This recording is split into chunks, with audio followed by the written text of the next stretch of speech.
एवं भारतवर्ष में अग्र पूजा जिनकी सबसे पहले होती है, ऐसे देवादिदेव महादेव के अत्यंत प्रिय एवं समस्त देवताओं के भी विघ्नों को जो हरण करते हैं, ऐसे श्री गणपति जी महाराज के मंगलमय उत्सव के साथ हम लोग आगे की कथा में प्रवेश करेंगे।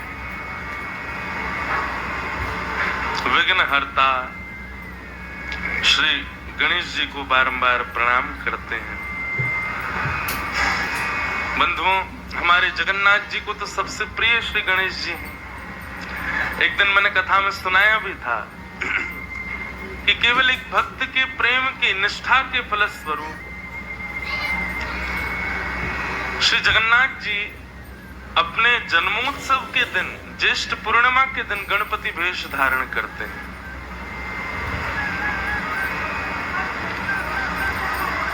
अग्र पूजा गणेश जी की होने के पीछे कारण क्या है? सबसे पहली पूजा देवताओं में गणेश जी की होती है, उसके पीछे सुनाई जाती है। बचपन से हमको माता पिता गुरुजन विद्यालयों में भी कई कथाएं सुनाई गईं।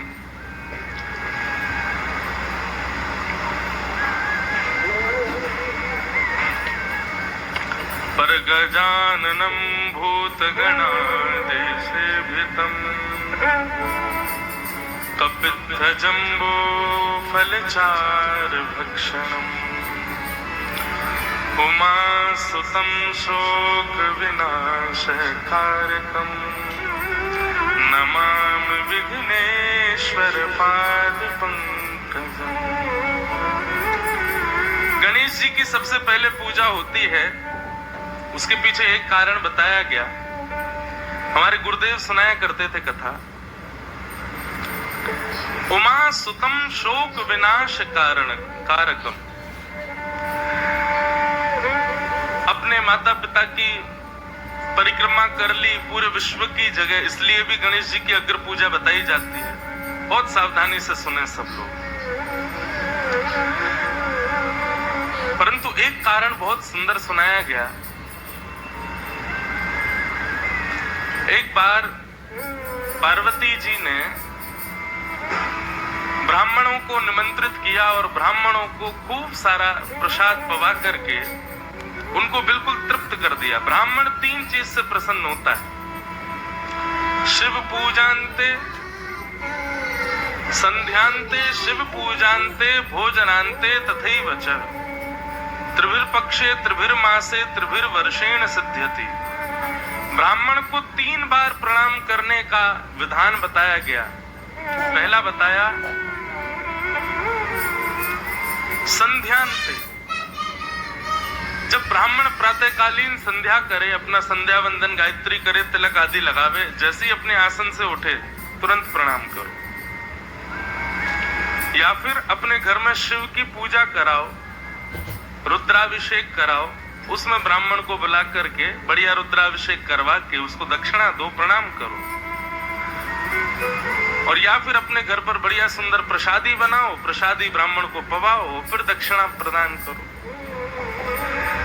तो आज पार्वती जी ने ब्राह्मणों को बुलाया और ब्राह्मणों को बुला करके बढ़िया सुंदर उनको प्रसादी पवाई। सब लोग बड़े तृप्त हो गए ब्राह्मण। और ब्राह्मणों को तृप्त करके पार्वती जी बोली, हम अपने मन से दक्षिणा नहीं देना चाहती, आप मांगिए, आपको दक्षिणा में क्या चाहिए, हम वो देंगे। तो शास्त्रों में कहा जाता है कि भाई ब्राह्मणों को सबसे प्रिय यदि कोई है तो वो महादेव है। शंकर जी को बहुत प्रेम करते हैं समस्त ब्राह्मण जन। तो सब ब्राह्मणों ने आपस में वार्ता की, बोले क्या मांगे दक्षिणा? तो पार्वती जी से कहा, एक काम कीजिए, आप हमको दक्षिणा में महादेव दे दो, आपके पति देवी हमको दक्षिणा में दे दो। पार्वती जी ने जैसे ही दक्षिणा सुनी तो पार्वती जी तो रोने लगी, बोले ये क्या हो गया? एक तो मैंने वचन दे दिया कि आप जो मांगेंगे सो देंगे, वही दक्षिणा में देंगे। ब्राह्मण बुलाए हैं, दक्षिणा तो देनी है, लेकिन इनकी मनमानी दक्षिणा दें तो वो तो कैसे संभव होगा? अपने पति को कैसे दे सकती हैं हम? बड़ी व्याकुल हो गई पार्वती जी। व्याकुल होकर के बैठी थी, चिंता कर रही थी क्या करें क्या करें। इतने में ही गणपति जी आए और आकर के मैया से बोले, मैया क्या हुआ, आप इतनी परेशान क्यों हो? पार्वती जी ने पूरी बात बताई। बोले देखो, हमने ब्राह्मण बुलाए और उनसे कहा मुंह मांगी दक्षिणा देंगे। हमने कहा आप दक्षिणा बताओ क्या चाहिए, वही देंगे। और ब्राह्मणों ने आपके पिताजी मांगे हैं दक्षिणा। बेटा तुम ही बताओ, पिताजी कैसे दे दूं मैं दक्षिणा में? कोई पत्नी अपने पति को दक्षिणा देती है क्या? दक्षिणा में देती है क्या? और ये तो महादेव है, हमारे प्राण बसते हैं इनमें, इन ब्राह्मणों को कैसे दे दूं? पर बिना दिए जा भी नहीं सकती, क्योंकि दक्षिणा मुंह मांगी देनी है और ब्राह्मणों ने इन्हीं को मांगा है। बड़ी विडंबना है, क्या करें? तब गणेश जी बड़े प्रसन्न हो गए और एक क्षण भी विचार नहीं किया, तुरंत मैया को एक युक्ति बताई। बोले मैया ये तो बड़ा आसान है, आपकी मनोकामना भी पूरी हो जाएगी और ब्राह्मणों को दक्षिणा भी मिल जाएगी। बोले क्या करना है? बोले पहले तो आप पिताजी को दक्षिणा में दे दीजिए ब्राह्मणों को, और फिर ब्राह्मणों को यजमान दक्षिणा देता है और फिर बदले में आशीर्वाद मांगता है। आप ब्राह्मणों से कह देना आपकी मनमानी दक्षिणा हम आपको दे रहे हैं और हमारा मनमाना आशीर्वाद आप हमको दे। जी बोली अच्छा, और बोले आप यही करना, दक्षिणा में पिताजी को दे देना और फिर कहना कि ऐसा आशीर्वाद दो कि हमारे पतिदेव हमको छोड़ के कभी ना जाएं, हम सदा सौभाग्यवती रहें, सदा हम इसी प्रकार आनंद से अपने पातिव्रत धर्म का पालन करें। ये आप आशीर्वाद मांग लेना।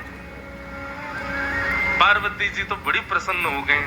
उमा सुतम शोक विनाश कारकम, जो उमा यानी कि पार्वती के शोक को भी दूर करते हैं।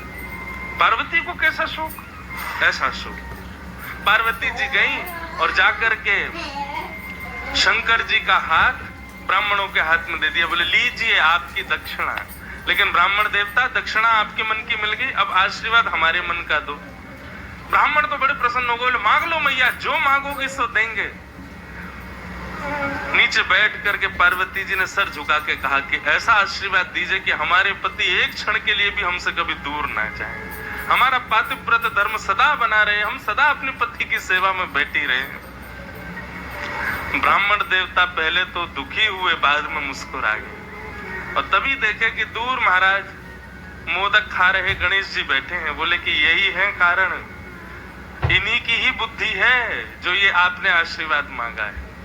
और समस्त ब्राह्मणों ने पार्वती जी को आशीर्वाद स्वरूप पातिव्रत धर्म कभी टूटे ना आपका, ऐसा आशीर्वाद दिया और महादेव सदा आपके संग विराजे रहे, ऐसा आशीष प्रदान किया। तब सब देवताओं ने पुष्प वर्षा करके गणेश जी को वंदन किया। बोले आपकी बुद्धि को प्रणाम। इसलिए भैया वो बुद्धि प्रदायक है, विवेक प्रदायक। इसलिए किसी भी भारत में शुभ कार्य से पहले गणेश जी को वंदन किया जाता है। देखो बंधुओं, गणेश जी का आकार कैसा? व्यक्ति सामान्य रूप से देखता है कि कोई हाथी जैसा आकार, नहीं। गणेश जी का आकार देख करके उस पर विचार करो। गणेश जी के कान भी लंबे, मतलब श्रोता अच्छे बनो। कान भले ही हमें छोटे छोटे हैं, लेकिन कान कैसे रखो? बोले कि छोटी से छोटी ज्ञान की बात भी आपको सुनाई दे जाए। अपने कानों का भले स्वरूप छोटा है, लेकिन उनके सुनने के आकार को गणेश जी के कानों की तरह विशाल रखो। गणेश जी के नेत्र देखो, नेत्र भी विशाल है। बोले दूर भी कहीं कोई संत बैठा हो, आपको वो भी दिखाई दे जाए, ऐसे नेत्र रखो। नासिका भी लंबी है, पेट भी लंबा है, सब लंबा ही लंबा है गणेश जी का। इसलिए अपनी भक्ति में अपनी समस्त इंद्रियों को अतिवर्धित करना, ये हम गणेश जी से सीखते हैं। ऐसे गणपति जी को हम बारंबार प्रणाम करते हैं।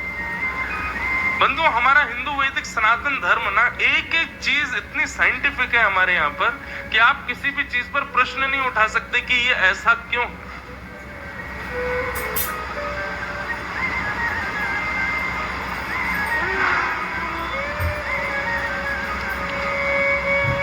अनेक विचार है, इसलिए हमारे यहाँ गणेश जी को वंदन किया जाता है। उनको बारंबार वंदन करते हैं, प्रणाम करते हैं और आज की कथा में प्रवेश करते हैं। हमें तो पता ही नहीं था कि यहाँ 8 दिन की कथा है। कल व्यासपीठ में बैठे बैठे पता चला। मैंने तो गिनती ही नहीं की थी, क्योंकि लगातार कथाएं चलती रहती हैं तो सब जगह ये रहता 7 ही दिन होंगे।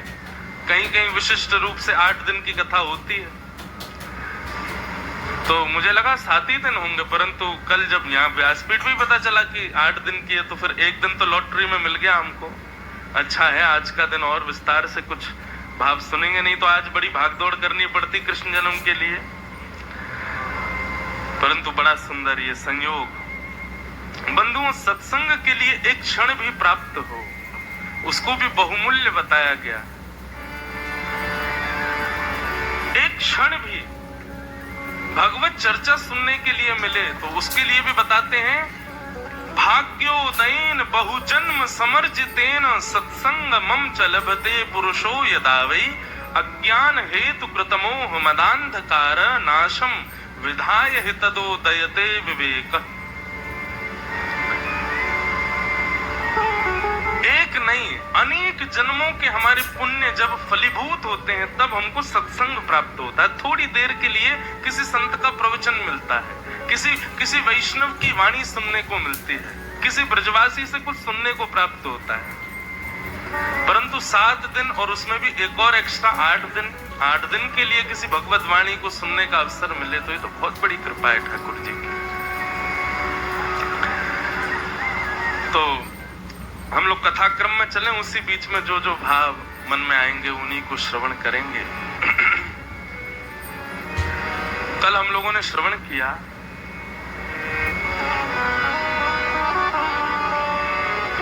कर्दम ऋषि का विवाह देवहूति के साथ हुआ और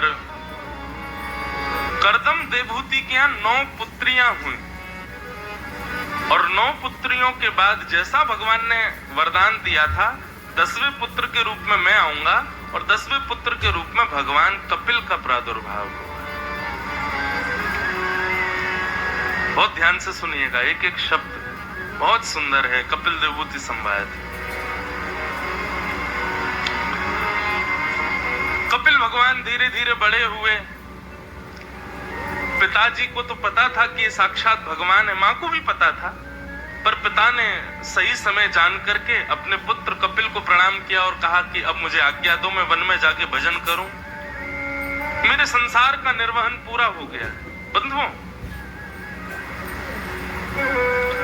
सांसारिक कृत्यों को तब तक निभाना है जब तक हमारा वो कर्तव्य है। कर्तव्य पूर्ण होते ही उससे जितना जल्दी हो सके डिअटैच होना चाहिए। ये विधा है हमारी। व्यक्ति क्या करता है, अपने कर्तव्यों का निर्वहन करता है और उन कर्तव्यों के निर्वहन में उस वस्तु से या उस कार्य से इतना ज्यादा आकर्षित हो जाता है कि उसके बगैर रहना उसके लिए दुर्गम हो जाता है और फिर जीवन में मुश्किलों का सामना करता है। कर्तव्य पूर्ण होते ही वस्तु के प्रति जो आसक्ति है उसका त्याग करना चाहिए। इसीलिए हमारे यहाँ ब्रह्मचर्य, गृहस्थ और फिर वानप्रस्थ, 3 आश्रम बताए। आज की डेट में वानप्रस्थ कोई नहीं होता। वानप्रस्थी का सीधा अर्थ वैसे हम लोग यही सुनते हैं, घर छोड़ के वन में चले गए। परंतु मैंने एक बार अपने गुरुदेव से पूछा, गुरुदेव कलयुग में तो ये संभव नहीं है कि व्यक्ति अपना घर छोड़ के वन में चला जाए।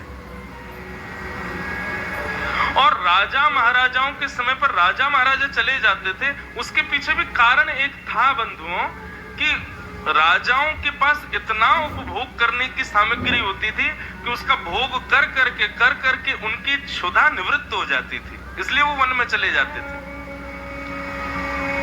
अग्नि को बुझाने के 2 ही उपाय हैं, या तो घी डालो मत या पूरा घी उड़ेल दो। पूरा घी डालते ही अग्नि शांत हो जाएगी। मतलब विषयों की अग्नि जो हमारे भीतर है, या तो विषयों को भोगो मत तब वो इच्छा रूपी अग्नि नष्ट होगी, या फिर इतना भोग लो, इतना भोग लो, इतना भोग लो कि उससे आप निवृत्त हो ही जाओ। जीव मचल रही है, छेना पोड़ा खाना है, खिलाओ खिलाओ खिलाओ। कटोरी में 1 चम्मच खाओगे, 2 चम्मच खाओगे, 5, 6, 7, जैसे ज्यादा खाओगे उसी से ही आपका मन उठ जाएगा। संसार की हर वस्तु ऐसी है।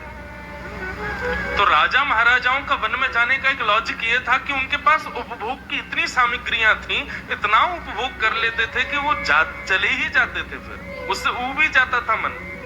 लेकिन हम आप सब लोगों के पास क्या है, सामग्री है, फिर नहीं भी है नहीं भी है। हमारा मन उठना बड़ा मुश्किल है वस्तुओं से। अब वानप्रस्थ कैसे हो?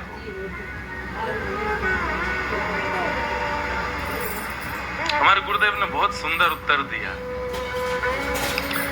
बोले कलयुग में वानप्रस्थ का मतलब वन गमन नहीं है।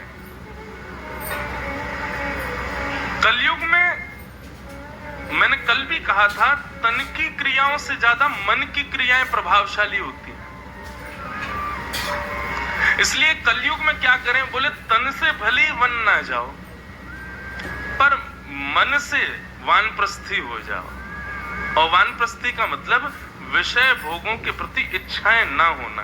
और वानप्रस्थी कलयुग में वानप्रस्थी का मतलब है वृंदावन, वन गमन। तो कौन से वन में जाएं? बोले वृंदावन जाओ, या फिर वृंदावन को हृदय में विराजमान करो। आप रहते भले ही बरगढ़ में हैं, रायपुर में हैं, कहीं भी रहते हैं, लेकिन वृंदावन यदि आपके चित्त में है तो निश्चित आप वानप्रस्थी हो। तन से कहां हो ये जरूरी नहीं, मन कहां है। कर्दम ऋषि वन में चले गए। अब घर में अकेले रह गए माता और पुत्र, तीनों 9 बहनों का तो ब्याह हो गया था। तो कपिल भगवान को एक दिन देवहूति माता ने देखा और मन में विचार किया कि मेरा पुत्र भगवान है। और भगवान जान करके आज अपनी समस्याओं का निदान जानने के लिए माता देवहूति कपिल भगवान के चरणों में प्रणाम करके विराजमान हुई और कहा, बेटा थोड़ी देर के लिए भूल जाओ कि तुम मेरे पुत्र हो। मैं जानती हूं तुम साक्षात परमात्मा हो, इसलिए मेरे जीवन के कुछ प्रश्न हैं, मेरी कुछ जिज्ञासाएं हैं, मैं तुमसे पूछना चाहती हूँ। कपिल भगवान बोले, बोलो मां। और यही पूरा सांख्य शास्त्र है, अत्यंत गहन ज्ञान का चिंतन है कपिल देवहूति संवाद। इसलिए एक एक शब्द ध्यान से सुनना। वैसे तो आप सब बरगढ़ के लोग ध्यान से सुनते हैं, बहुत ध्यान से सुनते हैं। यहाँ पर जिज्ञासु लोग ज्यादा बैठते हैं, जो जानना चाहते हैं। रसिक जनों की चर्चा उनके बीच होती है जो जानते हैं, और जो जानना चाहते हैं वहां पर ज्ञान की चर्चा होती है। तो आप सबको देख के बार बार यही भाव आता है कि अभी जिज्ञासु, तो इसलिए अब ध्यान से सुनना। बहुत सुंदर कथा है, बड़े बड़े लोग पीएचडी करते हैं इस विषय पर, कपिल देवहूति संवाद। इसी को दर्शन शास्त्र कहा जाता है। देवहूति माता ने पहला, अब देवहूति कुछ प्रश्न करेंगी और भगवान उनका उत्तर देंगे, तो पहले प्रश्न को ध्यान से समझिएगा और फिर उसका उत्तर सुनिएगा। देवहूति माता का पहला प्रश्न, निर्विणा नितराम भूमल असदिन्द्रियत क्षणा येन संभाव्यमानेन प्रपन्नान्धं तम प्रभु।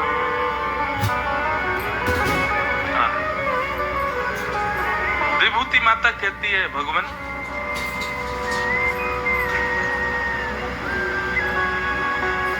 आपने हमारे शरीर में 10 इंद्रियां दी हैं और इन 10 इंद्रियों से मानव कुछ ना कुछ भोग रहा है। आंखों को दृश्य चाहिए, नासिका को सुगंधी चाहिए, जीव को रस चाहिए, कानों को स्वर चाहिए, हाथों को त्वचा को स्पर्श चाहिए, हाथों को स्पर्श चाहिए, पैरों को कुछ ना कुछ चाहिए। समस्त इंद्रियों को कोई ना कोई उपभोग की वस्तु चाहिए और इन्हीं इंद्रियों के उपभोगी वस्तुओं को भोगते भोगते भोगते भोगते हमारा सबका जीवन व्यतीत हो रहा है। हे नाथ, क्या हमारी इंद्रियों की इच्छा कभी विश्राम लेंगी या हम सदा केवल भोगते ही रह जाएंगे? कोई गंतव्य है इन इंद्रियों का? इंद्रियां सब लोग जानते हैं ना, 10 इंद्रियां हैं हमारे शरीर में। पंच ज्ञानेंद्रिय, पंच कर्मेंद्रिय। ज्ञानेंद्रिय तो इतने एरिया में ही है बस, आंख, नाक, जीभ, कान, त्वचा। और पंच कर्मेंद्रिय हाथ, पैर, मुख, गुप्त इंद्रिय। सुबह से शाम तक हम क्या करते हैं? केवल अपनी इंद्रियों के उपभोग को ही पूर्ण करते रहते हैं। आंखों को जो चाहिए वो दिखाएंगे, कानों को जो चाहिए सुनाएंगे, जीभ को जो चाहिए खिलाएंगे, पैरों को जहां जाना है ले जाएंगे, हाथों को जो छूना है वो छुआएंगे। यही करते हुए हम लोग आज तक आए और आगे भी यही करते रहेंगे। नाथ, क्या हमारी इंद्रियों की इच्छाएं कभी विश्राम नहीं लेंगी? मैं अपनी असद इंद्रियों की इच्छा पूरी करते करते हार चुकी हूं। मेरी इंद्रियों की इच्छा पूरी नहीं हो रही है। नाथ, मुझे ऐसा कोई मार्ग बताओ जिससे मेरी इंद्रियां शांत हो जाएं, इनकी कोई इच्छा ही ना रह जाए। ऐसा क्यों होता है? आप कृपा करके हमें बताओ। प्रश्न समझ आ गया? अब भगवान कपिल इसका उत्तर दे रहे हैं। योग आध्यात्मिक पुंसाम मतो निःश्रेयसाय में अत्यंतो परतीर्यत्र दुःखस्य च सुखस्य च। आध्यात्मिक योग की कमी होने की वजह से ऐसा होता है।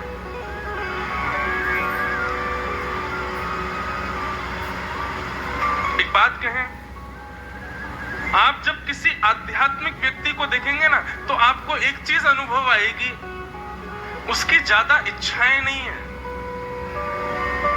वैष्णव व्यक्ति का, आध्यात्मिक व्यक्ति का, धार्मिक व्यक्ति का लक्षण क्या है कि वो बहुत सिमटे हुए जीवन को जीता है।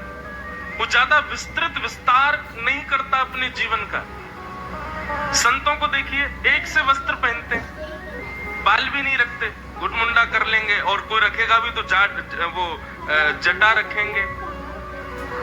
ज्यादा फैशन नहीं रहेंगे, ज्यादा पहनने में चमक धमक नहीं रहेगी, सादा सिंपल जीवन जिएंगे। भोजन में क्या खाएंगे? हल्की फुल्की रोटी खाएंगे, थोड़े बहुत फल खा लेंगे, अधिकतर फलाहारी रहते हैं। क्यों? आध्यात्म इच्छाओं को समेट लेता है। जब आप भक्ति के पथ के अनुगामी बनेंगे ना, आपकी इच्छाएं धीरे धीरे अपने आप शांत हो जाएंगी, अपने आप समाप्त हो जाएंगी। फिर ज्यादा इच्छाएं मन में नहीं रहेंगे कुछ करने की।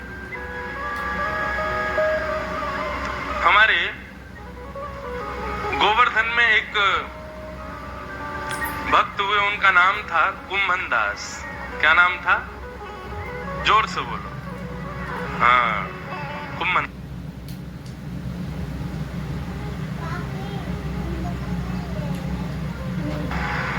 वैसे एक बीच में आप लोग जो लोग थोड़ा हिस्ट्री से जुड़े हुए, उन लोगों को पता होगा, भक्ति शतक आया था, भक्ति काल आया था भारत में। 100 साल तक भक्ति भक्त हुए थे। उसी बीच में मीराबाई हुई, उसी बीच में अष्टसखा हुए, सूरदास हुए, उसी बीच में तुलसीदास हुए, उसी बीच में कबीरदास हुए। ये सब एक ही 100 वर्ष के भीतर ही केवल भक्ति भक्त हुए थे। उसको भक्त शतक कहते हैं, भक्ति काल भी कहा जाता है। तो उसी समय हमारे ब्रज में 8 सखा हुए भगवान के। सूरदास, नंददास, कुंभनदास, गोविंददास, कृष्णदास, छीत स्वामी, परमानंद दास, और सूरदास। सूरदास हो गए, एक और कोई रह गए, चित स्वामी। अब बहुत सा मैं भूल जाऊंगा, आप बार बार अलग अलग बताएंगे। तो 8 हैं, सूरदास, नंददास, कुम्भनदास, परमानंद दास, गोविंद दास, चतुर्भुज दास, चित स्वामी, और कौन हो गए? कृष्णदास। ये 8 सखा हैं। इनमें एक सखा, अब इन सखाओं की भी वार्ताएं इतनी सुंदर हैं। ये लीला किनके साथ करते थे? श्रीनाथ जी के साथ में इनकी मधुर लीलाएं होती थी। तो इनमें श्रीनाथ जी के बड़े प्रिय सखा थे, उनका नाम था कुम्भनदास। आज श्रीनाथ जी उदयपुर के पास में विराजते हैं, नाथ द्वारा। आप लोग गए नाथ द्वारा? एक बार तो जरूर जाना भैया जीवन में। हमारे गोवर्धन नाथ वहीं विराजते हैं, श्रीनाथ जी। तो पहले श्रीनाथ जी गोवर्धन में विराजते थे, तो ये अष्ट सखाओं के साथ में वो लीला करते थे, पर सबको दिखाई नहीं देती थी। इन 8 को ही अनुभव होता था श्रीनाथ जी का। तो कुम्भनदास जी के चरित्र में आता है बहुत सुंदर बात। इंद्रियां कैसे सिमट जाती हैं जब भक्ति जीवन में आती है। तो कुम्भनदास जी एक दीनहीन परिवार में उनका जन्म हुआ और पूरा जीवन बड़ी दीनता में उनका व्यतीत हुआ। ज्यादा धन नहीं था घर में, लेकिन कुम्भनदास जी गाते बहुत अच्छा थे, उनका गला बहुत सुंदर था। परंतु बंधु, वैष्णव का स्वभाव होता है कि वो अपने गुण से कभी भी संसार को नहीं रिझाता। गाना आता है, नाचना आता है, भोजन बनाना आता है, कुछ कलाएं आती हैं, तो उस कला से संसार रीझे ऐसी भावना उसकी नहीं होती है। वो अपनी कला से ठाकुर जी को रिझाता है। आप रीझो। कुम्भनदास जी को जब उनका गला बहुत सुंदर था, वे चाहते तो अपने गायन से खूब धन कमा सकते थे, लेकिन कुम्भनदास जी कभी भी अपने धन अर्जन के लिए गायन नहीं करते थे। अच्छा, एक बात और बताएं बंधु, जो कला हमें जन्म से प्राप्त होती है, 2 प्रकार की कला है। एक तो जन्म से प्राप्त होती है और एक हम सीखते हैं। सीखी हुई कला का विक्रय किया जा सकता है। सीखी हुई कला को आप दुनिया के सामने प्रस्तुत कर सकते हो उनको रिझाने के लिए, पर जो कला आप में जन्म से आई है, इसका मतलब वो कला आपको किसने सिखाई? ठाकुर जी ने। तो प्रयास करो उस कला से ठाकुर जी को ही रिझाया जाए। अधिकतर गायन के जो स्वर होते हैं ना, वो स्वर सीखने के बाद अच्छे हों जरूरी नहीं। लोगों के अंदर अधिकतर गायन के स्वर जन्म से ही आते हैं।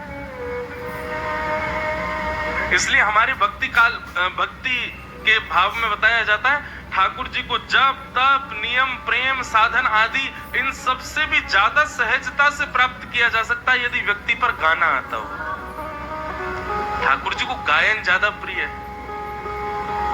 मतलब तपस्वी जितने वर्ष में तपस्या करके प्राप्त करे, साधन करने वाला साधन करके प्राप्त करे, उससे बहुत जल्दी शीघ्र गायन करने वाला अपने गायन से प्राप्त कर सकता है ठाकुर जी को। ठाकुर जी को गायन बहुत प्रिय है। तो कुम्भनदास जी एक बार गोवर्धन में सरोवर के किनारे बैठकर के रियाज कर रहे थे, गा रहे थे। और रियाज भी इसीलिए करते थे ताकि हमारा गला और निखरे और हम ठाकुर जी की और अच्छी सेवा कर सके। उनके स्वर को जब वो रियाज कर रहे थे, तभी वहां पर फतेहपुर सीकरी का राजा जा रहा था। उसके कानों में जैसे ही कुम्भनदास जी के स्वर पहुंचे, मंत्र मुग्ध हो गया और अपने सैनिकों से बोला, ये कौन गा रहा है? बोले, सरोवर के तट पर बैठे कुम्भनदास जी गा रहे हैं। राजा पहुंच गया और दूर खड़ा होकर के सुनने लगा। सुनते सुनते नेत्र बंद हो गए, झूमने लगा राजा, और झूमते झूमते उसके मुख से निकल पड़ा, वाह वाह वाह। 3 बार जब उसने वाह कहा ना, तो कुम्मन दास जी शांत हो गए और सोचने लगे हमारे स्वर पर वाह वाही कौन कर रहा है। पीछे मुड़ करके देखा तो घोड़े पर एक राजा बैठा है। कुम्मन दास जी बोले कौन हो भैया, हमारा स्वर सुन के वाह वाह कर रहे हो। सैनिकों ने बताया, बोले फतेहपुर सीकरी के राजा हैं, आपके स्वर से प्रसन्न हो गए, वाह वाही कर रहे हैं। कुम्मन दास जी के सामने जो किताब जिसमें से देख करके वो गा रहे थे स्वरों को, उस पन्ने को फाड़ा, 4-5 टुकड़े किए और कुंड में फेंक दिया। और उस दिन नियम ले लिया कि आज के बाद ये राग नहीं गाऊंगा जिस राग पर एक राजा वाहवाही कर रहा है। किसी ने कहा भाई ऐसा क्यों कर रहे हो? बोले कि हम इसको रिझाने के लिए थोड़े गाते हैं, हम तो चाहते हैं जगत नियंता जगन्नाथ वाह वाह करे, उसकी वाहवाही सुनने के लिए अपना गला तैयार कर रहे हैं। ये सामान्य एक फतेहपुर सीकरी का राजा वाह वाह कर रहा है, इसको रिझाने के लिए थोड़ी गाया था हमने। और अगर ये रीझ गया है तो उसका मतलब राग झूठा हो गया। अब इससे मैं ठाकुर जी को नहीं रिझा सकता।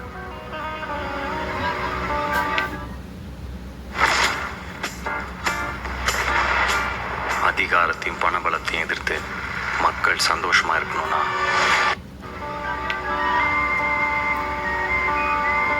हम लोगों का स्वभाव कैसा होता है बंधुओं? हम केवल अपने गुण और कला से सबको रिझाना चाहते हैं, सब रीझ जाएं। पर भक्त का ऐसा स्वभाव नहीं होता। भक्त की तो समस्त इच्छाएं, समस्त गुण सब केवल ठाकुर जी के लिए।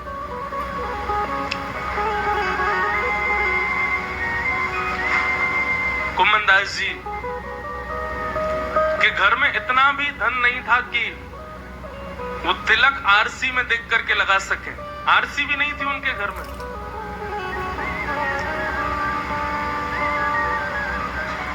ऐसे दीनहीन, ऐसे सामान्य से परिवार में रहने वाले श्री कुम्मन दास जी,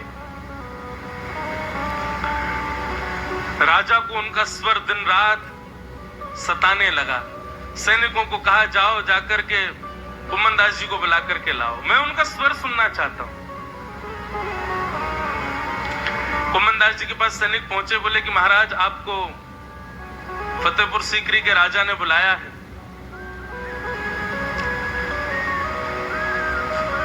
कुम्मन दास जी बोले क्यों बुलाया? बोले आपका स्वर सुनने के लिए बुलाया है। कुम्मन दास जी बोले लेकिन मैंने राजा को रिझाने के लिए तो कभी गाया ही नहीं, और ना ही मैं उसको रिझाने के लिए गाता हूं।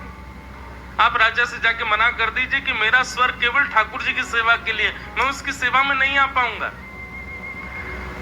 घर के लोगों ने कहा अरे कुम्मन दास चले जाओ, राजा बहुत सारा धन देगा, संपत्ति देगा, वैभव देगा, अपनी भतीजी का ब्याह कर पाओगे। उनकी एक भतीजी थी, घर की थोड़ी व्यवस्था ठीक हो जाएगी। कुम्मन दास जी बोले मुझे गला दिया श्रीनाथ जी ने, और जो गला ठाकुर जी ने दिया उस गला से मैं संसार को नहीं रिझा सकता, ये उन्हीं की सेवा के लिए। परंतु राजा नहीं माना, बार बार कुम्मन दास जी को बुलाने लगा। तो एक दिन कुम्मन दास जी चले गए और राजा के दरबार में जाकर के बोले कहिए राजन क्या सेवा करूं आपकी? बोले आप भैरवी राग बहुत अच्छा गाते हैं, कृपा है आपके चरणों में प्रणाम करके विनती करता हूं एक बार मुझे राग भैरवी सुना दीजिए। और श्री कुम्मन दास जी महाराज ने एक पद गाया राजा के यहां। कुम्मन दास जी गा रहे हैं, भगत को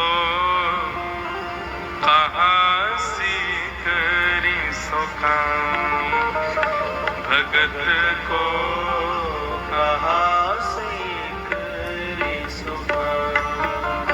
बंधुओं, कुम्मन दास जी ने राग वही गाया जो राजा ने कहा था, लेकिन उस राग में शब्द वो गाए जो कुम्मन दास जी का मन कह रहा था। राजा ने अपनी वाहवाही के लिए बहुत सारे लोग बुला रखे थे कि देखो मेरे दरबार का गवैया देखो, लेकिन कुम्मन दास जी ऐसा गा करके आए, शब्द सुनिएगा क्या कह रहे हैं कुम्मन दास जी। भगत को कहाँ सीख री सो काम,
उदयपुर सीकरी तक चल करके आए हम, और आने जाने में हमारी पनैया यानी कि चप्पल टूट गई।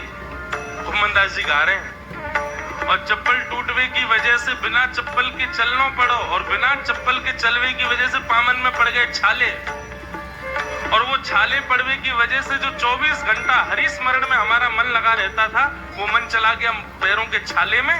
बिसर गयो हरि नाम, भगत को कहा सीकरी सो काम।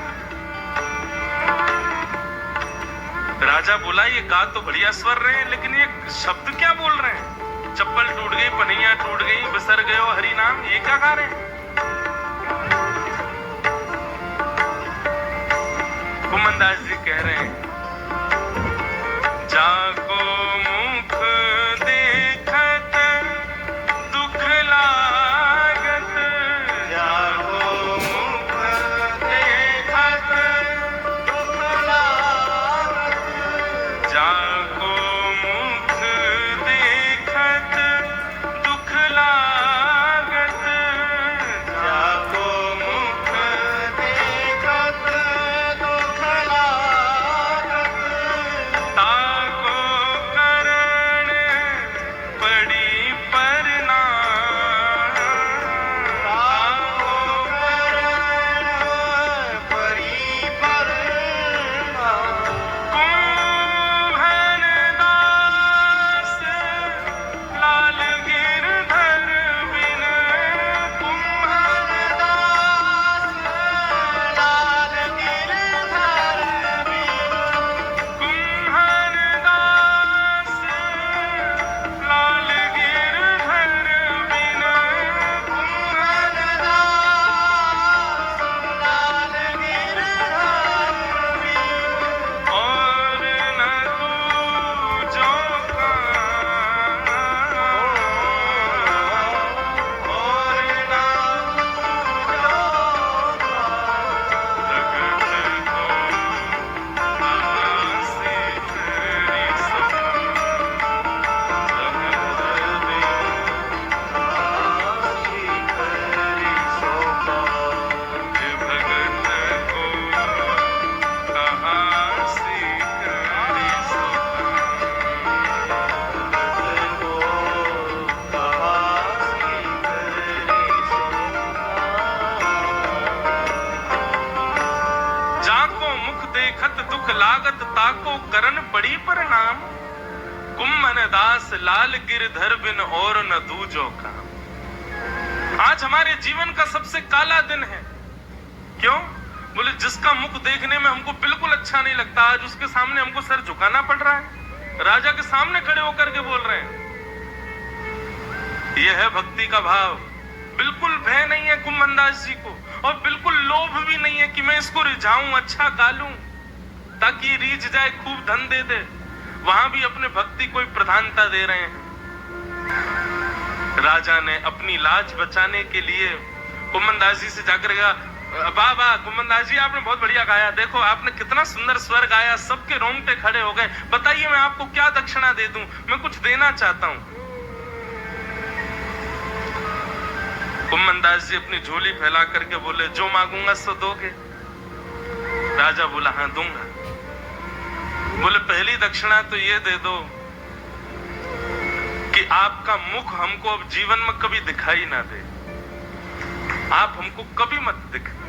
पहली दक्षिणा तो ये दे दो, और दूसरी दक्षिणा हमको ये दे दो कि गिरधर को छोड़ करके कहीं और गाने कभी ना जाना पड़े। ये दो दक्षिणा हमको दे दो।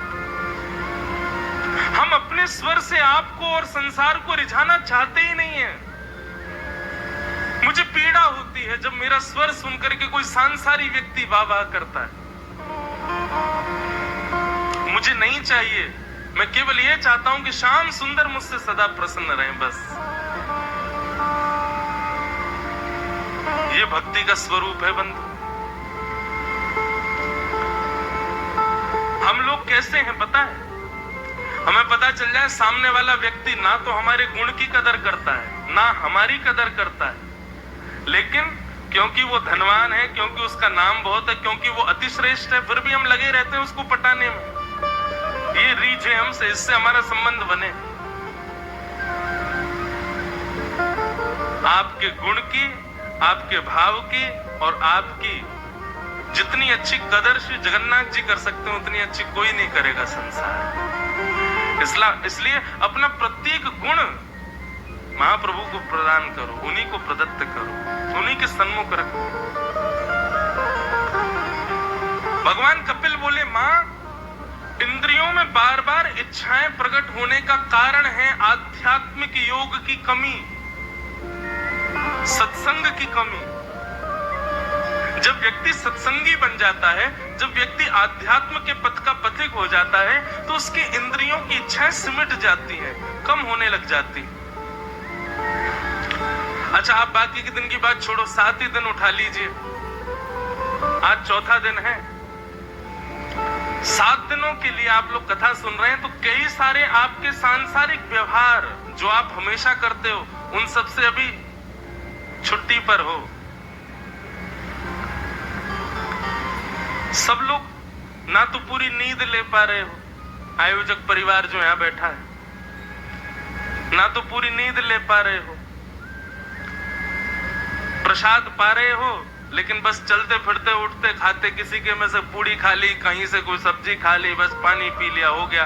कभी कभी तो बीच का भोजन ही नहीं पाया। रोज का जो ड्रेसिंग सेंस होता है सब बदल गया है, कुछ का कुछ ही पहन रहे हैं। अभी तो वो पहन रहे हैं जो जीवन भर, पूरे लाइफ अगर कहा जाए साल भर पहनो तो नहीं पहन सकते। सब कुछ अब भी अव्यवस्थित है, लेकिन फिर भी आप सबके मुखमंडल की प्रसन्नता, आप सबके चित्त की प्रसन्नता, यहां इंद्रियों को जो चाहिए वो सब नहीं है, पर फिर भी आप प्रसन्न हो। क्यों? क्योंकि आध्यात्मिक स्थिति, भक्ति भाव की स्थिति आपको समेट देती है, फिर ज्यादा इच्छाएं नहीं रहती जीवन में। इसलिए मैया, इंद्रियों को आप दोष मत दीजिए, अपने आप को सत्संग का अनुगामी बनाइए। आप जैसे जैसे संतों का संग करोगी, सत्संग करोगी, धीरे धीरे आपकी समस्त इंद्रियां अपने आप सिमट जाएंगी स्थिति में। भगवान कपिल की बात सुनकर के माता देवहूति बड़ी प्रसन्न हुई। तब मां ने पूछा कि किसका संग करना चाहिए हमको? तब भगवान कपिल ने कहा कि मां, संतों का संग करो। तब मां ने पूछा, संत कहते किसको है? संत की परिभाषा क्या है? संत की पहचान क्या है? क्या पीले वस्त्र वाले संत होते हैं? क्या त्रिपुंड लगाने वाले संत होते हैं? उर्धपुंड लगाने वाले संत होते हैं? जटा वाले संत होते हैं? या बिना केश वाले संत होते हैं? संत कहते किसको है? मैंने अभी जितनी भी भाव कही, ये सब वस्त्रों के नाम है, ये बाहर की आकृति है, परंतु वास्तविक संत कौन? ये 5 गुण जिसमें है वो संत। अगर वो पैंट भी पहनता है तो वो संत है, वो गृहस्थी है तो भी वो संत है। ये 5 गुण जिसमें, कौन कौन से? तितिक्षवः कारुणिका श्रुहृदः सर्वदेहिना अजात शत्रवः शांता साधवः साधुभूषणा। सबसे पहला तितिक्षवः, सहनशीलता, सबसे पहला लक्षण है संत का।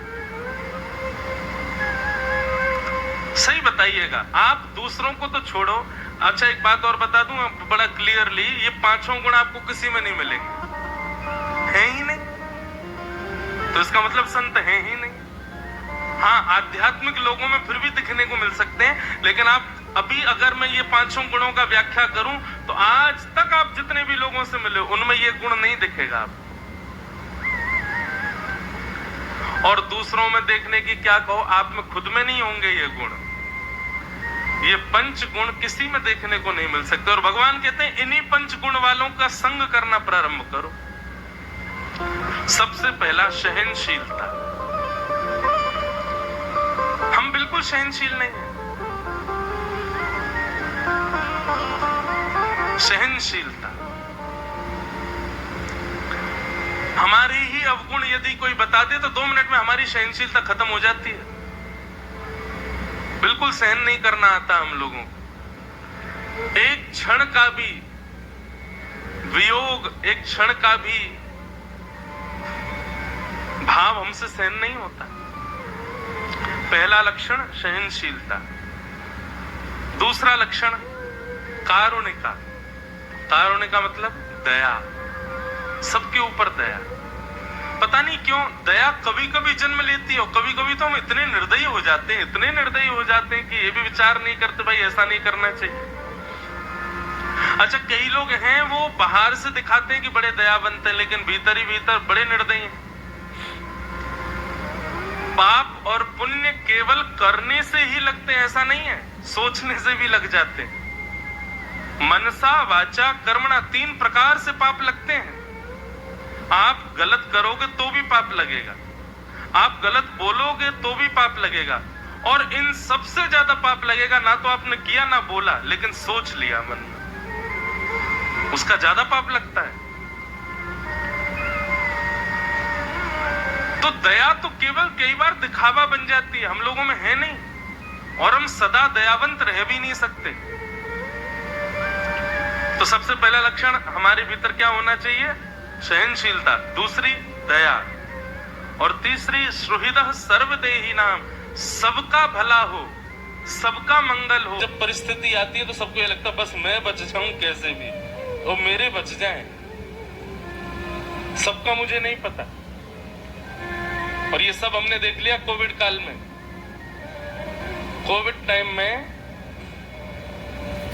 अब आप उसको भली परिस्थिति कहो चाहे स्थिति कहो, लेकिन उस समय वास्तव में व्यक्ति ऐसा ही हो गया था, बस मुझे कुछ हो ना, मैं ठीक रहूं। सुहृदः सर्वदेही नाम, सबका भला चाहना, ये बहुत मुश्किल है। और चौथा लक्षण बताया अजात शत्रवः, अजात शत्रु, किसी से शत्रुता ना रखना। और पांचवा लक्षण शांता, ज्यादा से ज्यादा मौन रहना, कम बोलना। मां ये 5 लक्षण जिसमें हूं उसका संग करना प्रारंभ कर दो। और आज की डेट में 5 लक्षण एक साथ एक व्यक्ति है ही नहीं, परंतु भगवान कपिल कह रहे हैं इसका मतलब किसी में तो होंगे। तो 5 लक्षण वृक्ष में होते हैं, पेड़ में देखो 5 लक्षण होते हैं। सबसे पहला सहनशीलता, दूसरा लक्षण करुणा, दया, सबके प्रति है। धूप लगी छाया देगा, भूख लगी फल देगा, सुगंधी चाहिए तो पुष्प देगा। और मान लीजिए किसी वृक्ष में छांव भी नहीं है, फल भी नहीं है, पुष्प भी नहीं है, तो ऑक्सीजन तो देता है। सुहृदः सर्वदेही नाम, सबका भला चाहता है वृक्ष। और चौथा लक्षण अजात शत्रवः, किसी को अपना शत्रु नहीं मानता। और 5वां और अंतिम लक्षण शांता। और यही 5 लक्षण जगत जननी गौ माता में भी देखने को मिलते हैं, गाय में भी ये 5 लक्षण। सहनशीलता, सहन करती, कारुणिका, दया करती है, अपने पुत्र को कम पिलाएगी, पुत्री को कम पिलाए, पूरे विश्व को दूध पिलाती है। जिसने जन्म दिया वो माँ 1-2 वर्ष तक पिलाती है, लेकिन 90 वर्ष तक फिर गैया ही दूध पिलाती है उसको। सुहृदः सर्वदेही नाम, सबका भला चाहती है। कसाई भी जो गाय को मारने के लिए ले जाते हैं, वो भी एक बार तो उस गाय का दूध ही पी लेते हैं, उसके बाद वध करते हैं उसका, उनको भी दूध पिला देती है। अजात शत्रवः, किसी को अपना शत्रु नहीं मानती। और शांता, मौन रहती है। ये 5 लक्षण। अच्छा, इसमें एक भाव और मेरे हृदय में ये आता है कि ये 5 लक्षण यदि पीछे से पालन इनका किया जाए तो शायद हमारे भीतर ये आ सकते हैं। जैसे कि अंतिम लक्षण है शांता, मौन रहना। यदि हम यहां से प्रारंभ करें, हम मौन रहना प्रारंभ कर दें, तो मौन रहेंगे, शांत रहेंगे, तो शांत रहने से हमारे भीतर अजात शत्रु, हमारा कोई शत्रु नहीं बनेगा। शास्त्र आज्ञा करते हैं मौने च कलहो नास्ति, मौन रहने वाले का कभी कलह नहीं होता। कलह सबसे ज्यादा होते उसी के जो बोलता बहुत है। तो मौन रहने से प्रारंभ करें तो अजात शत्रु, हमारे शत्रु नहीं बनेंगे। और जब शत्रु नहीं बनेंगे तो फिर हम कैसे हो जाएंगे? श्रुहृदः सर्वदेही नाम, सबका भला चाहने की इच्छा मन में आएगी। और जब ऐसी स्थिति आ जाएगी तो फिर दया भी मन में आ जाएगी। सबका भला चाहेंगे तो दया के बिना संभव ही नहीं है। और ये सब जब आएंगे तो पहला लक्षण आएगा ही आएगा। और पहला लक्षण क्या है? सहनशील। इसलिए हमारे शास्त्र आज्ञा करते हैं मौन रहो। मौन रहने से कई गुण हृदय में आते हैं। हमारी जो मैंने एक दिन शायद कथा में बताया था, अन्न और वाणी, ये दो हमारी आयु कम करते हैं। हम जितना अन्न का सेवन करते हैं, जितनी ज्यादा हम वाणी बोलते हैं, उतनी ज्यादा हमारी आयु कम होती। मौन रहना प्रारंभ कर दें। बंधुओं, ये सब क्रियाएं ना घर रहे रहे वानप्रस्थी होने की हैं। मौन रहो। जब बोलो सो हरि कथा, जब बोलो तब हरि चर्चा, बाकी समय मौन रहने का प्रयास करो।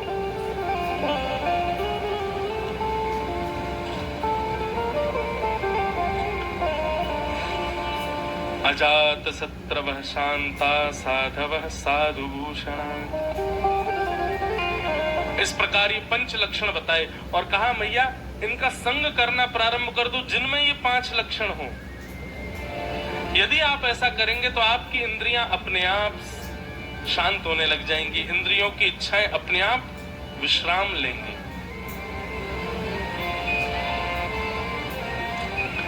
इस प्रकार भगवान कपिल बता रहे थे।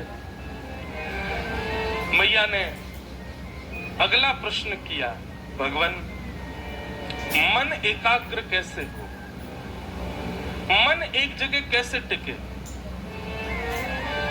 100% श्रोताओं में से 80% श्रोताओं का यही प्रश्न होता है। मन हमारा बड़ा विचलित रहता है, मन हमारा बड़ा व्याकुल रहता है। पहले बहुत मन लगता था कथा में, अब बिल्कुल नहीं लगता। अब ऐसा है वैसा है, ये है वो है, आदि आदि। भगवान कपिल यहाँ पर सबको प्रत्युत्तर देते हुए अष्टांग योग बता रहे हैं। बहुत ध्यान से सुनिएगा। एक बात बताएं, यदि अष्ट सखाओं की बात माने तो अष्ट सखा तो कहते हैं मन उसका ठाकुर जी में नहीं लगता जिसका ठाकुर जी, जिसके ठाकुर जी के हृदय में जो नहीं है उसका मन ठाकुर जी में नहीं लगता। यदि आपका ठाकुर जी में मन लग रहा है तो निश्चित आप ठाकुर जी के प्रिय हो, इसलिए लग रहा है। यदि ठाकुर जी में मन नहीं लग रहा, कथा में मन नहीं लग रहा, सेवा में मन नहीं लग रहा, भजन में मन नहीं लग रहा, तो निश्चित ही आपसे कोई अपराध बना है और ठाकुर जी के हृदय में आप नहीं हो, इसलिए आपका मन नहीं लग रहा है। मेरी और आपकी सामर्थ्य नहीं कि हम ठाकुर जी के भजन में मन लगाएं। ठाकुर जी के चित्त में हम कहीं तो हैं, इसलिए हमारा मन उनकी।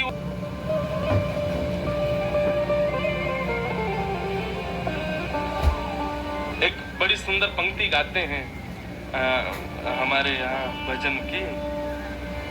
कई जन्मों से बुला रहे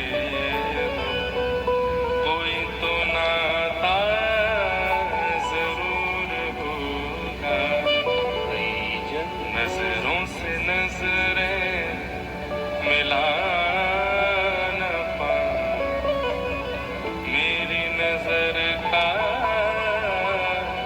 कसूर होगा। हमारी आपकी सामर्थ्य नहीं कि हम ठाकुर जी को याद करें। निश्चित उनके हृदय में हमारा कोई भाव है, इसीलिए हम उनको याद करते हैं, हम उनको भजते हैं। हमारा मन कथा में लगे, जगन्नाथपुरी में लगे, कहीं भी लगे। ये मन लगता ही तब है जब ठाकुर जी के हृदय में भी हमारे प्रति कोई भाव है। माफ कीजिए, बुरा नहीं मानिएगा और बहुत क्षमा कीजिएगा जिन लोगों का कथा भक्ति भजन भाव में मन नहीं लगता है। इसका मतलब आप अभी तक ठाकुर जी के चित्त में आप स्थान बना नहीं पाए, इसीलिए नहीं लग रहा है। और उसी के लिए ये सब क्रियाएं बताई जाती। क्या करें कि हमारा मन लगे। कृष्णदास ये भी अष्ट सखाओं में एक सखा हुए। ये अपने एक पंक्ति में कहते हैं, सजल श्याम घन वरण लीन है, फिर चित अनंत न भटक्यो, मेरो मन गिरधर छवि पे अटक्यो। कृष्णदास कहते हैं, सजल श्याम घन वरण लीन है, फिर चित अनंत न भटक्यो। जिसको जगन्नाथ जी ने एक बार स्वीकार कर लिया, फिर उसका चित्त दुनिया में कहीं भटक ही नहीं सकता। वो इनके अलावा कहीं जा ही नहीं पाएगा, वो इनको देखे बगैर रह ही नहीं पाएगा।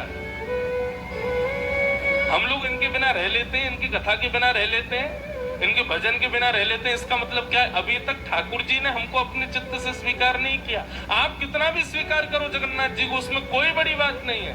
हजारों लोग, लाखों लोग जगन्नाथ जी को स्वीकार करते हैं, परंतु विशेष तो वो जिसको जगन्नाथ जी स्वीकार करें। कृष्णदास कहते हैं, सजल श्याम घन वर्ण लीन, श्याम सुंदर जिसका वर्ण कर लेते हैं, फिर चित्त अनंत न भटक, उसका चित्त फिर कहीं नहीं भटक सकता। मेरो मन गिरधर छवि पे अटके। तो ये आपकी मेरी सामर्थ्य नहीं कि हम मन लगाएं कथा में, हम मन लगाएं भजन में, हम मन लगाएं दर्शन में, हम मन लगाएं तीर्थ यात्रा में। मन लग रहा है, खुश हो जाइएगा। क्यों? ठाकुर जी के चित्त में आपके प्रति स्थान है, इसीलिए आपका मन लग रहा है, आपको प्रसन्नता हो रही है, आपको आनंद आ रहा है।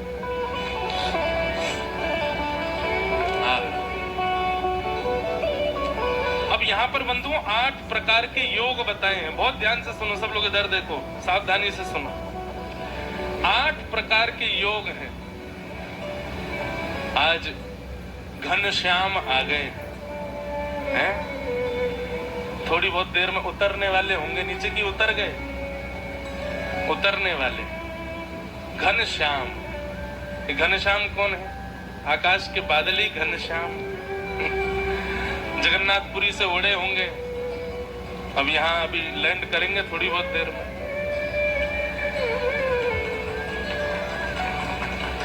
तो मैंने कल बताया ना, मीराबाई जहां भी श्याम वर्ण की वस्तु देखती थी, कहती थी जरूर मेरे श्याम सुंदर है। तो श्याम सुंदर ही, श्याम यानी कि सांवले, सुंदर। तो 8 योग हैं बंधुओं मन को एकाग्र करने के। बहुत ध्यान से सुनिए, ये आपके मन को एकाग्र करने के 8 प्रकार बताए जा रहे हैं। और एक और बात बताऊं, 8 में से करने आपको 5 ही हैं बस। आप 5 कीजिए, बाकी के 3 अपने आप हो जाएंगे, आपको करने नहीं पड़ेंगे।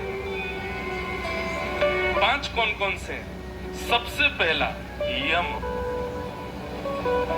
अपनी बुद्धि में नोट कर लीजिएगा, और किसी पर डायरी पेन हो तो वहां लिख लीजिएगा। सबसे पहला यम। यम का मतलब क्या होता है?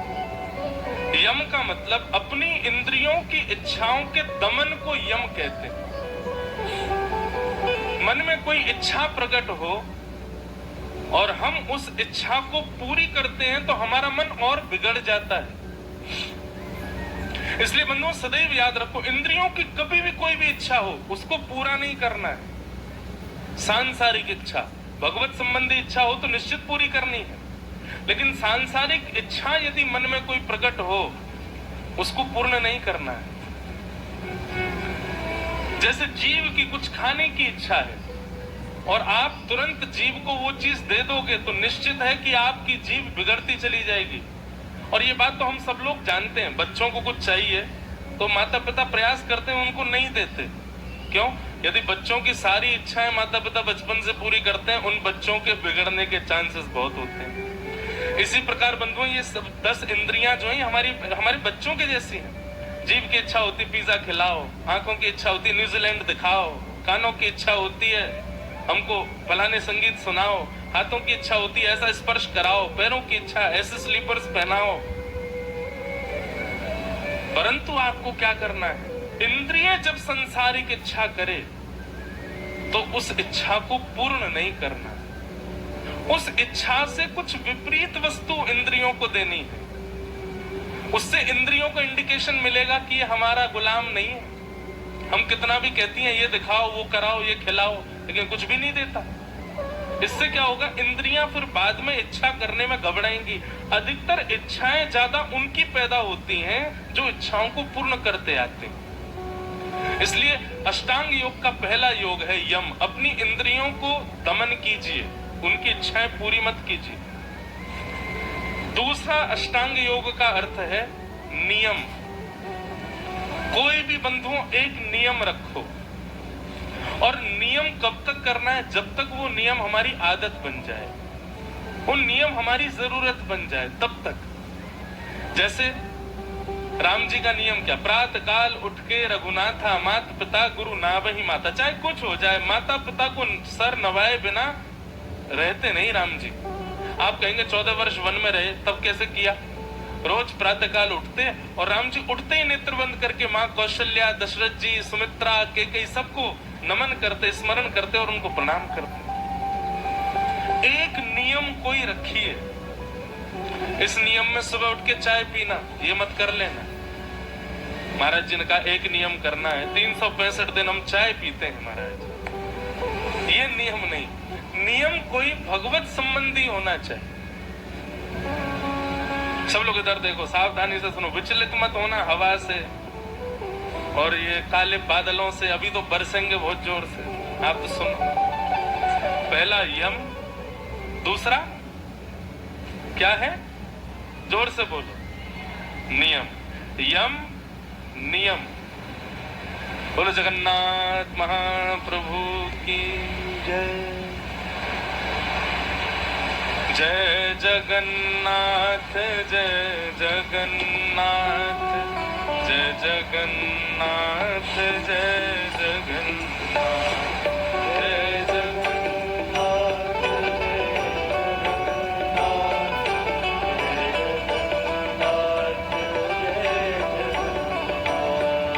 जय जगन्नाथ, जय जगन्नाथ, जय जगन्नाथ,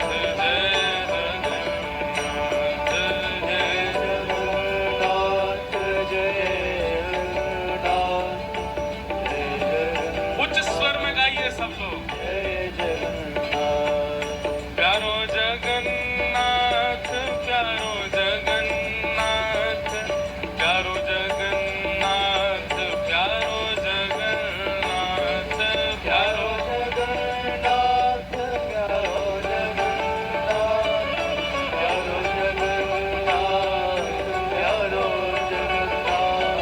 जय जगन्नाथ, जय जगन्नाथ, जय जगन्नाथ, जय जगन्नाथ,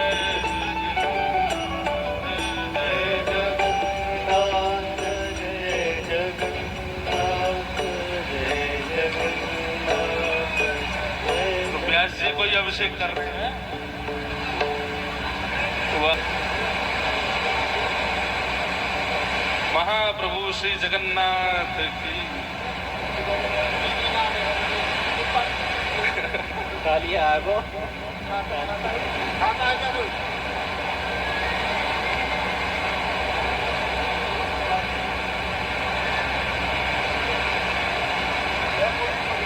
आप सब लोग बच गए हैं।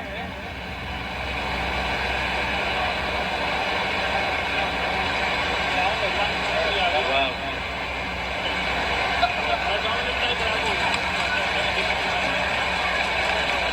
अब पूरी कथा ऐसे ही करेंगे हम आज की। नहीं नहीं, आप लोग विराजो, कथा सुनो। कोई बात नहीं, अब तो आज पूरी व्यासपीठ का अभिषेक हो रहा है। बोलो जगन्नाथ महाप्रभु की जय हो। भैया भले पधारे महाप्रभु जगन्नाथ।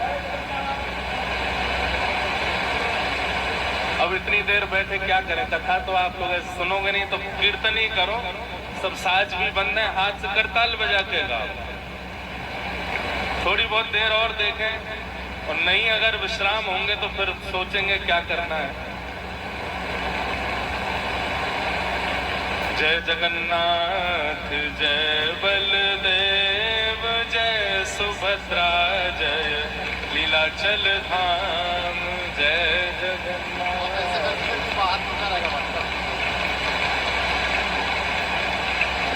भागवत जी उठा लो। जय जगन्नाथ जय बलदेव जय सुभद्रा जय लीलाचल धाम जय जय सुभद्रा जय लीलाचल धाम। जय जगन्नाथ जय बलदेव जय सुभद्रा जय लीलाचल धाम। जय जगन्नाथ जय बलदेव जय सुभद्रा जय लीलाचल धाम। जय जगन्नाथ जय बलदेव जय सुभद्रा जय लीलाचल धाम। जय जगन्नाथ जय बलदेव जय सुभद्रा जय लीलाचल धाम। हे प्यारो जगन्नाथ प्यारो बलदेव प्यारी सुभद्रा जय लीलाचल धाम। प्यारो जगन्नाथ प्यारो बलदेव प्यारी सुभद्रा जय लीलाचल धाम। हाँ प्यारो जगन्नाथ प्यारो बलदेव प्यारी सुभद्रा प्यारो लीलाचल धाम। प्यारो बलदेव प्यारी सुभद्रा जय लीलाचल धाम। जय जगन्नाथ जय बलदेव जय सुभद्रा जय लीलाचल धाम। जय जगन्नाथ जय बलदेव जय सुभद्रा जय लीलाचल धाम। प्यारो जगन्नाथ प्यारो बलदेव प्यारी सुभद्रा प्यारो लीलाचल धाम। प्यारो जगन्नाथ प्यारो बलदेव प्यारी सुभद्रा जय लीलाचल धाम। हे प्यारो जगन्नाथ प्यारो बलदेव प्यारी सुभद्रा प्यारो लीलाचल धाम। प्यारो जगन्नाथ प्यारो बलदेव प्यारी सुभद्रा जय लीलाचल धाम। प्यारो जगन्नाथ प्यारो बलदेव प्यारी सुभद्रा प्यारो लीलाचल धाम। प्यारो जगन्नाथ प्यारो बलदेव प्यारी सुभद्रा प्यारो लीलाचल धाम। जय जगन्नाथ जय बलदेव जय सुभद्रा जय लीलाचल धाम। जय जगन्नाथ जय बलदेव जय सुभद्रा जय लीलाचल धाम। जय जगन्नाथ जय जगन्नाथ जय जगन्नाथ जय जगन्नाथ जय जगन्नाथ जय जगन्नाथ प्यारो जगन्नाथ। जय जगन्नाथ जय जगन्नाथ जय जगन्नाथ प्यारो जगन्नाथ। जय जगन्नाथ जय जगन्नाथ जय जगन्नाथ प्यारो जगन्नाथ। जय जगन्नाथ जय जगन्नाथ जय जगन्नाथ प्यारो जगन्नाथ। जय जगन्नाथ जय जगन्नाथ जय जगन्नाथ प्यारो जगन्नाथ। जय जगन्नाथ जय जगन्नाथ जय जगन्नाथ प्यारो जगन्नाथ। जय जगन्नाथ जय जगन्नाथ जय जगन्नाथ प्यारो जगन्नाथ। जय जगन्नाथ जय जगन्नाथ जय जगन्नाथ प्यारो जगन्नाथ।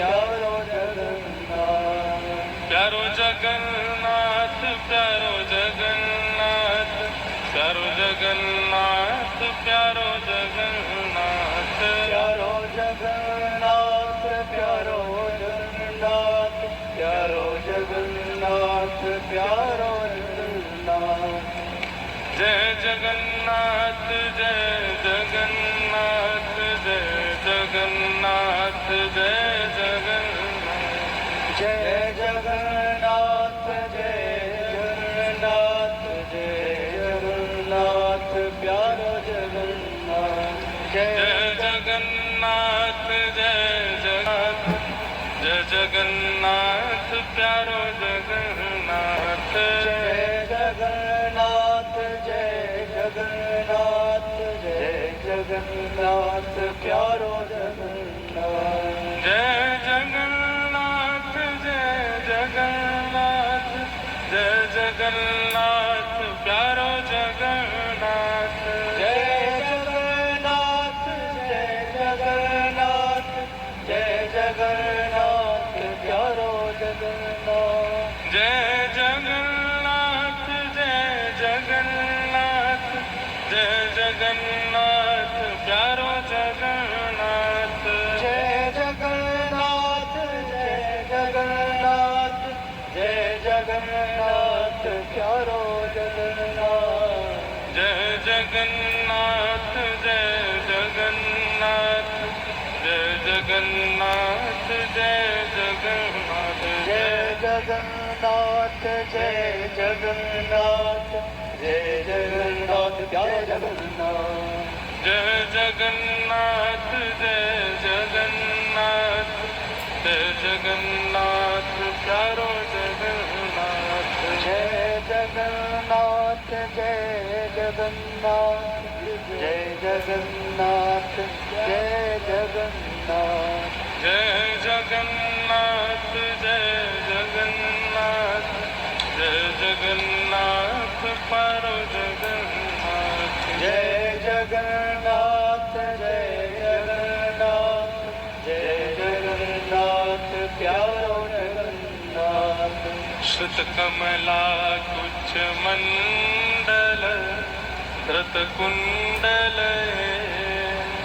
कलित ललित वनमाल जय जय देव हरे श्रुत कमला कुछ मंडल धृत कुंडल कलित ललित वनमाल जय जय देव हरे हाँ कलित ललित वनमाल जय जय देव हरे ललित बनमाल जय जय देव हरे कलित ललित वनमाल जय जय देव हरे ललित बनमाल जय जय देव हरे दिन मणि मंडल मंडन भवखंडन मुनि जन मानस हंस जय जय देव हरे मुनि जन मानस हंस जय जय देव हरे कालीय विषधर गंजन धनरंजन यदुकुल नलिन दिनेश जय जय देव हरे यदुकुल नलिन दिनेश जय जय देव हरे आमुध मरु नरक विनाशन गरुणासन सुरकुल के निदान जय जय